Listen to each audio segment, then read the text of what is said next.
What is up, RC enthusiasts? Today we're going to talk about my MN models and my modification to these and what I think is the minimum you need and how far you can go with fixing one of these things up. Well, as far as I go, at least. Not, I know some people go way further than I do, but how far I go to fix these things up. So let's get to that.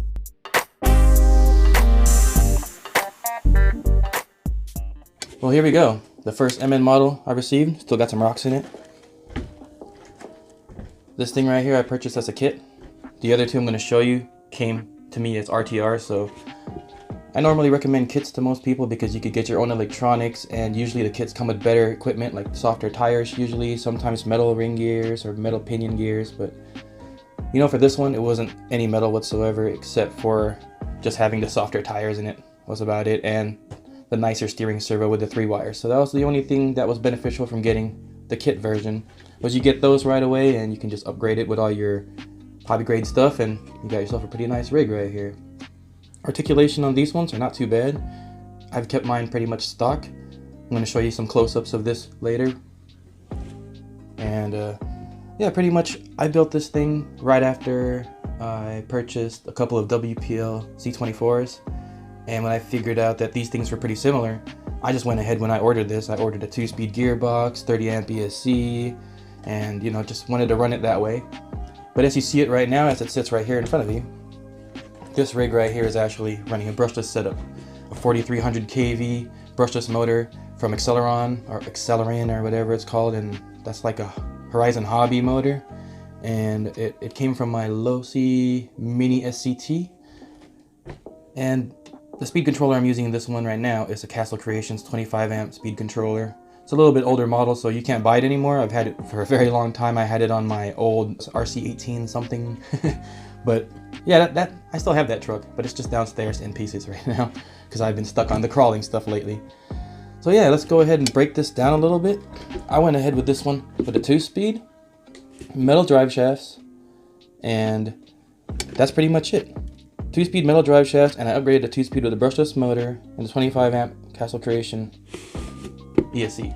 Now with this truck, everything you see here is pretty much still what you get from the kit, except for that, and except for the WPL all metal gears and hubs, steering hubs and bearings, and those all come in a kit that you buy, and it's usually a WPL, but they do make them for these now, and I heard they were a little bit more pricey for these ones, but either way, it's a lot easier than buying the WPL and modding them to fit into here because these have longer axles, so those don't fit directly on here.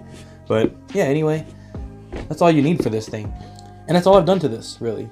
Other than some minor tweaks and tricks I've done to make it run a little better. Other than that, everything else you see here, the suspension is still the stock spring suspension. It's just friction shocks. No dampers, no oil. Chassis the same. I'll show you right now pictures of what I upgraded on this, or how I upgraded this. So first of all, it's going to be your higher mounted 2-speed gearbox. You're going to see right here in this picture that I made like a little mount. I don't know exactly the measurements of it, but you will know once you do it because you could only move the gearbox so high up in there before it actually starts touching the plastics underneath, which is the interior parts. So you will know when to stop. That's it for this one. It's just very simple, you know, nothing too crazy. Very, very fun to drive. As you can tell, it still runs. This vehicle is about a year old now. It's had the brushless system in here pretty much almost as long as I could remember, because I went from the 2-speed brushed to 2-speed brushless right away because I had a brushless motor just sitting around and I just wanted to see what this could do in brushless.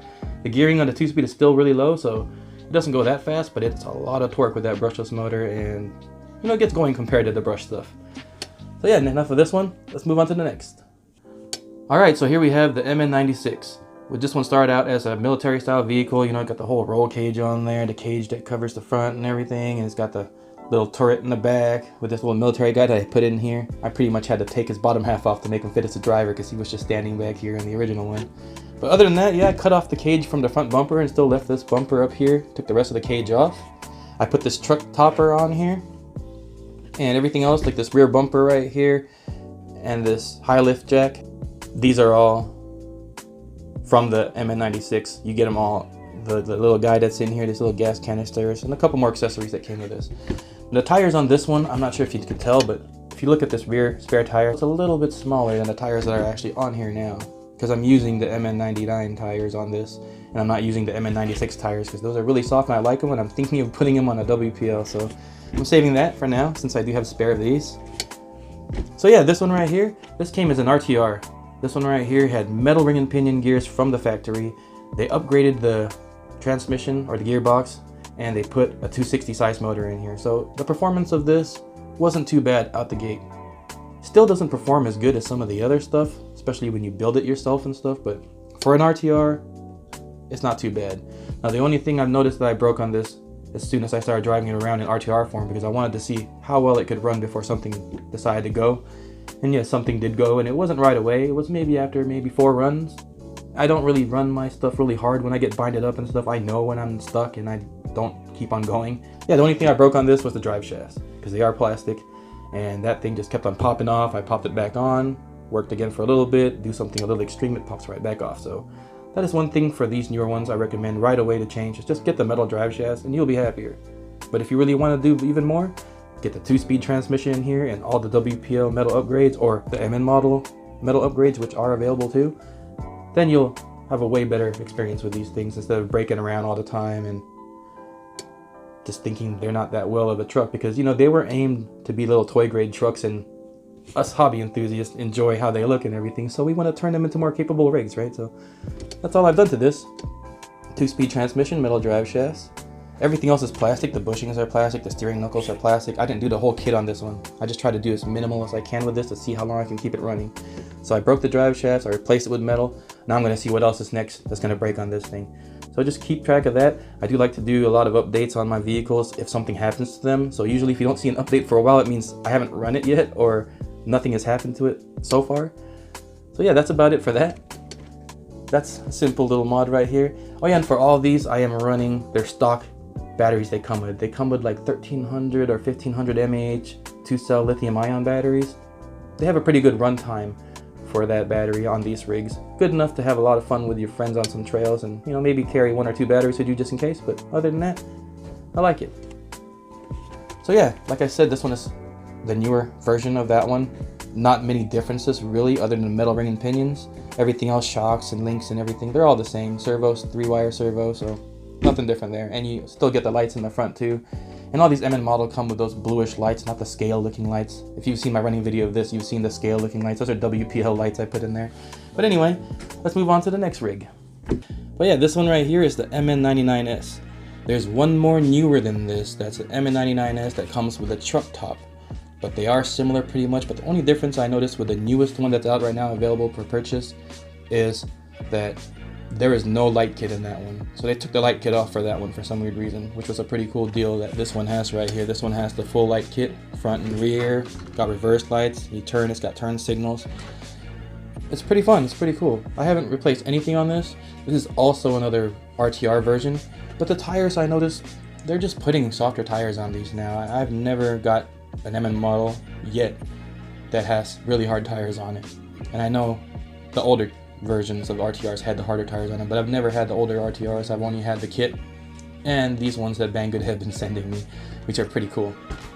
So yeah, if you guys can see in this video back here, I do have videos on all these rigs I'm showing you right now and the C44KM for comparison to see what the differences are from stock and when you start modding it up a little bit more. So go ahead and check that out. I have a playlist of that right down in my playlist section. Check that out if you want to see how the stock one performs versus one that has a little bit of mods and one that has a lot more mods compared to it. And you get to see how cool these things are. So yeah, this one, pretty simple. Did not replace anything. All plastic, everything. Not waterproof. Oh yeah, that's one thing I did forget to mention. My other 2 rigs are waterproof. I did waterproof them so they can go straight into water. This one right here is all factory stock, ready to run. And I just really like it. You know, the only thing I did change on this was I put little red cellophane inside the lights so it lights up red instead of white. And the white light still lights up white for reverse, and the blinkers are just already yellow, so you don't have to worry about changing those colors, unless you like to color your lenses, which is pretty nice too. But yeah, other than that, I have nothing really much to say about this. You know, they did put the metal ring and pinions in there. It looks like they went from brass to steel too, so they did change the metal ring and pinion in there. But it still has plastic outdrives, plastic steering hubs, plastic axles, plastic linkages. But you know, you've seen this run right here that's kind of playing in the background. It survived that and a couple other runs other than that. But now, I'm probably not going to be running this rig anymore because I really like the way it looks. It's one of my favorite ones. I'm probably just gonna do some more scaling to it, put some windows here in the back just to make it look prettier, maybe put some different wheels and tires on it. So yeah guys, if you want to take a closer look on these things and see how they run, don't forget to check out that playlist. I have a nice running video on these things right here. And if you guys want more information on this or maybe a more detailed build on them, just let me know and I'll be willing to probably put a video out there in the future about it. And for now, let's go ahead and wait for my next video. It's going to be the C34KM right here. I'm going to go ahead and do a detailed breakdown, not like a how-to or step-by-step watch, but just a breakdown of how I did things and where I put stuff and pictures of how things are set up on there, just so you guys can get an idea how to put yours together if you want yours to perform the way you see mine doing in that video, which is also part of the playlist for these right here. So yeah guys, go ahead and check that out, and as always, don't forget, go out there, have some fun, but for now also be safe, run that RC.